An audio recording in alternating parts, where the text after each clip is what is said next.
mean, there's a lot of pharmaceutical companies that you guys essentially go up against.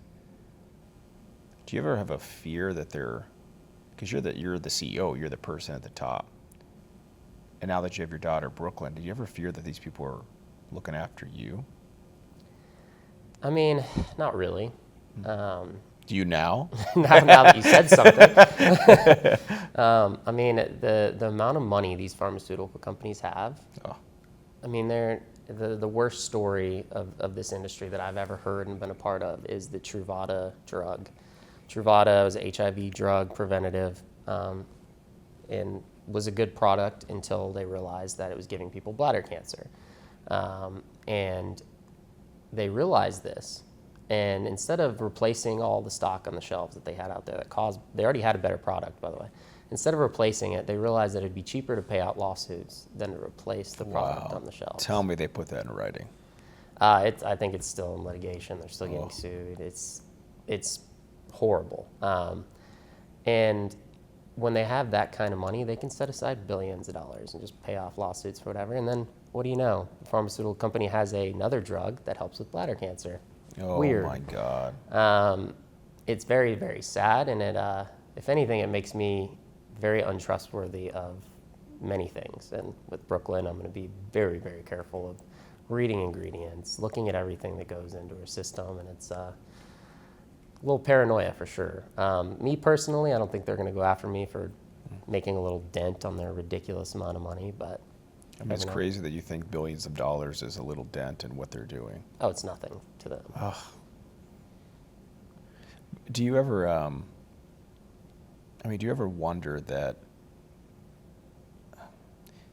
the clients that you've helped, do you ever do like how do they say that, like a piece to figure out or go look back to see what you've done from the ground up, helping them find the best advocate for them and figure out how it changed their life? Have you ever gone back and see how you've helped individuals? I mean, there's so much volume, it would be impossible to do that for everybody. So, and I try to remind everyone in our company and part of our team that, hey, we're not just putting out ads to make money. Like, we are changing people's lives. We're putting them in touch with the right people. So the big splashes, the big newsworthy verdicts, all that good stuff, that's when you really get to look at those kind of things, like the NEC verdict. And tell people what the NEC is. NEC is necrotizing enterocolitis. Premature babies were given formula with cow's milk that basically caused horrible life-changing diseases and deaths. We heard about this from a litigating partner we trust, Tor Herman, great lawyer, and one of the cases that we generated within the first month of advertising for him settled for $495 million. Wow. So that's one that obviously is going to catch our attention. We look back at, we see how we changed this person's life, and it's horrible because people who sign up for these litigations, they either just lost their child or have a life-changing, children with life-changing disabilities, and they're depressed, they're unhappy.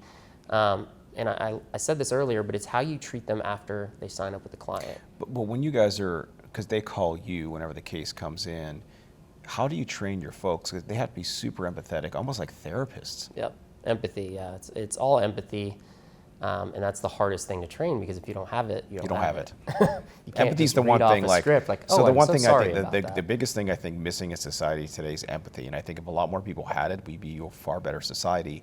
And it almost is shocking to me when I meet people that clearly do not have it. It's like, how do you not feel for this other individual, or at least understand where they're coming from, and take that step? This isn't just a problem in mass torts. It's horrible in the single event side. We're on both sides. Yeah. We do way more volume of car accidents than we do of mass torts. And car wrecks. Crashes. Don't say accidents. It's not an accident. We've done this before. And say, I learned at 131, you learned no accidents. And our team has to listen to all the calls because our clients don't. So our team is listening to our clients' calls because at the end of the day, they'll say, oh, cases are down, what's up? Well, we listened to your last 7 calls and listen to these 5. Like, clearly, you're getting good calls, they're just not signing up. And it's a huge problem. People answer the phone, what's your name? What's your address? What's your email address? How do you spell it? 10 minutes into the call, they don't even know what the person's calling for. Are you using artificial intelligence at all in these intake calls yet? And that's tough too, right? Because we are, and it's helping us tremendously, but our clients still aren't, or our partners, our law firm partners, are not doing that themselves. So, the NEC example, we know that Tor Herman takes care of his clients. We know how he stays in touch with them. We know their follow-up process, and that's why he's been so successful with the cases that we've got him.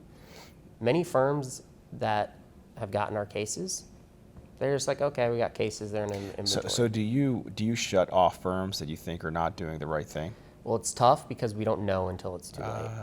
So, we'll get firms that contact us 2 years later and say, yeah, we signed 100 cases, we have 5 left. And I'm like, did you call them? Well, no. Oh. It's a problem. Well, they're seeing other ads and they're signing up with other law firms.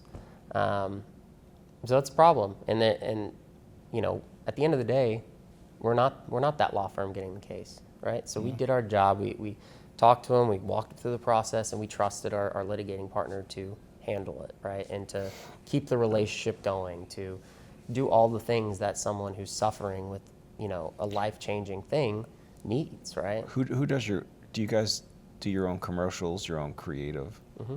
Is that you that does that, or do you have somebody else No. No, definitely not me.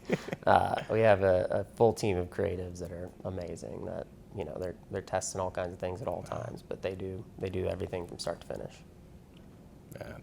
Yeah, because I love the creative aspect. Because I always think, if you're seeing an ad on Instagram or Facebook, what draws you to it? Oh, that's another. You're hitting a lot of pain points for me. Right? But it's true. I buy shit off the internet every day because I feel like they target me. So I probably like that. Yeah. But you have to be on the same side on, finding people that were victims of this mass tort or pharmaceuticals. But it's got to be a science. Yeah, well, look at all the money that's coming into this space, especially because of mass torts, especially because Camp Lejeune. Anyone who's anyone all of a sudden is a marketer for mass torts comes in, and it's I see so many marketing pop-ups, and it's crazy. And I got to call out the lawyers. This is y'all's fault. Yeah. The lawyers will ask a marketing company, well, what's my cost per case? What am I going to get? What's the cost? Oh, is it $1,000 per case? Well, this company said $800 a case, so I'm going with them. Yeah, what are you getting for $800 a case? Without giving any other effort of talking to their clients who have used them in the past. There's no-name marketing companies that lawyers will give millions of dollars to, and I'm just like, yeah, because they claim. And then I've seen, I always say, can you show me the ads you're running or your processes to get these folks, or what you're saying to them before we're going to use you? And then most of them are just outsourcing to somebody else who's outsourcing to someone else who's doing it unethically, and it's became a disaster. And the ads that you're talking about, just because you have an ad with someone holding a bunch of money and smiling. Oh God, those are the worst. You're going to get a lot of signups, but who are you going to get? Wrong clients. You're going to get people who are going to lie about their stuff. You're going to get people who just care about you're not going to get good clients. At the end of the day, you're going to be like, oh, this company did great. They got me 100 cases for $800 each. And all those people were either lying or they're just money grabs that aren't going to stay in touch with you. They're not serious clients. And they bog down your firm, those folks that are just like, yeah, I know, man. That's what, I always want to see what ads people are running, just to understand what kind of consumers are probably going to them. And if it's exactly the money grab, there's one where it's like, oh, what's their name? Case Connect. Have you seen these ones? Mm-mm. They're terrible. They have a bunch of lawsuits against them, but they're literally going to the room. Look at this check that I just got. I didn't have a lawyer. I had an AI lawyer. And it's like a handwritten check from an insurance company. Yeah. So insurance companies are writing handwritten checks, right? I just got this check for $100,000. No, you didn't. This is all false advertising, But what are you going to get? Who's going to call those? What type of people are going to call with those? Oh, terrible. It's painful, and it's a problem. Lawyers, use your brains.